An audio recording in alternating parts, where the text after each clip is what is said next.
Hello, sports card friends. Going to make a bold, bold prediction that no one else is making is 2023. And I tell you, this time, 2 years from now, in 2025, the Rebel Alliance will be strong in sports cards.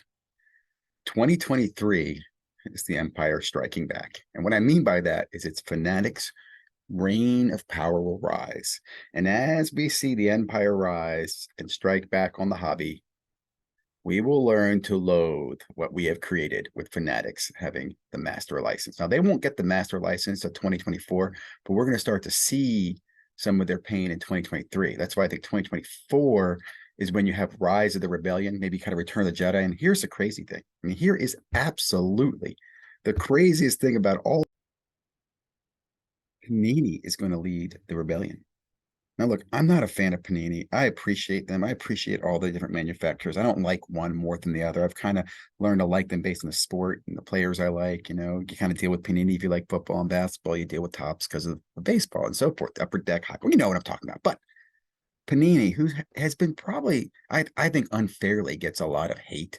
Like, let's talk about redemptions, right? Everybody hates Panini's redemptions. Yours truly, I've got real issues with Panini's redemptions, but I want to point out that Panini was the leader in the redemptions, right? That they actually had redemptions that they'd honor after the expiration date. They did that a long time. And even today, expired Panini redemptions, they either give you points, they try something to do for you.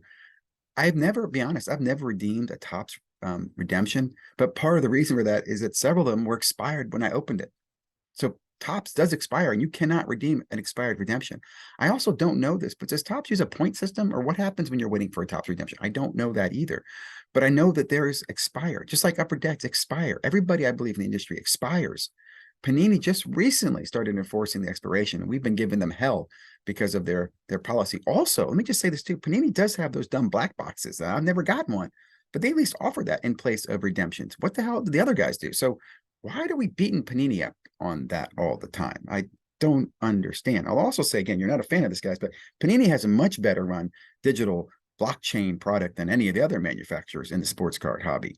And they've done some crossovers with some physicals in the UFC where you get a physical autograph, and they're looking at more stuff in other sports. So I think, again, not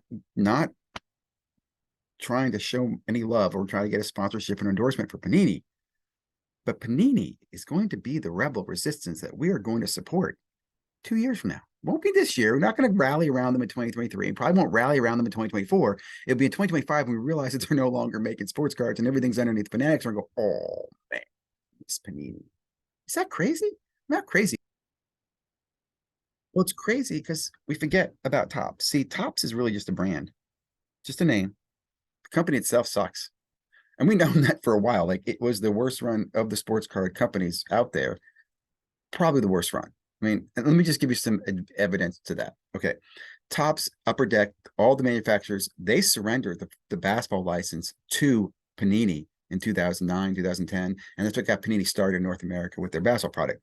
Then Topps fumbled the NFL license. They took it for granted, whatever it was. For whatever reason, Panini came in exclusivity with that and took that away. Again, Topps sleeping. Oh, I just thought I'd make cards for anybody. What do you mean? They just, again, weren't paying attention. So they were kind of basically down to just doing baseball. Then they have terrible management. The company's bleeding money. They are borrowing money. They decide they're going to go for an IPO to kind of raise funds. Even during the boom, like 2020, they were one of the most mismanaged companies as far as taking advantage of some of the things they could have been doing, right?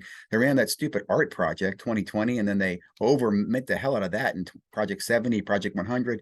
Again, they don't have any innovation. They're not bringing in innovators. They're using the outside world to innovate for them. So they think they're going to go public, and then wham, unknown to them, Fanatics comes in and steals the licenses. So there's like, I think about 4 or 5 months, I think from the fall to like just January of last year, where they don't know what the hell is going to happen to Topps. You basically got a buffalo shot in the back that's waiting to die. Hold on 1 second, Groot. So in summary, Topps gets blasted by Fanatics, and they are a dying buffalo in the herd. The company would have gone bankrupt. Like, they would have been a fire sale. Fanatics comes in and buys them as a mercy kill. And for the last year, I've heard people talk about, oh, well, Fanatics hasn't had their fingerprint on it. Fanatics hasn't had their fingerprint on it. Fanatics had zero cool where they did 2 releases and they do nothing, right? Then Fanatics does at the national, they're hyping Stranger Things, which isn't releasing until 2024. How organized is that? Think about that. The company's a mess. Topps is a mess. Let me put it this way: everybody is optimistic about Fanatics and what they're going to do.